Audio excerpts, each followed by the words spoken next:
Oh, I'm doing a cooking show here. Yeah. Okay. Wham's cooking show. What's next? Next, well, we have the peppers and onions all prepared. Oh yeah. Okay. Looks But good.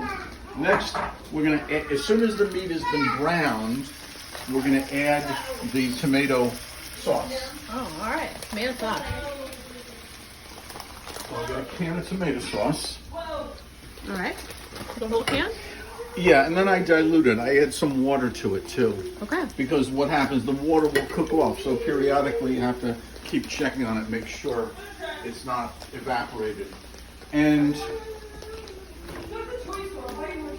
I can add also a little bit of chili. Ooh. Put your, All right. put your finger in and see if you like it. Real A hot good. sauce. Shit, that's hot. What's Yeah, hot? but I don't know. but it won't be because it's going to cook off. It just gives a little pizzazz to the tomato. Do you always do this or are you improvising?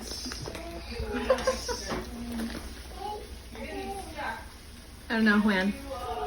So now you don't pour off the juice from the meat. You add the tomato sauce to it, which you have meat and you get the juice that's coming off the meat. Okay.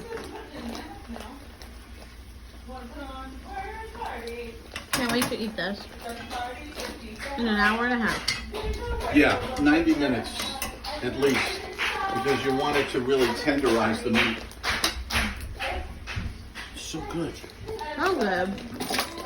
Oh, and so so I cook the meat alone for an hour, and then the last half hour I add in the veggies. Okay. Good to know. So that takes a half an hour. They get nice and soft. Uh-oh.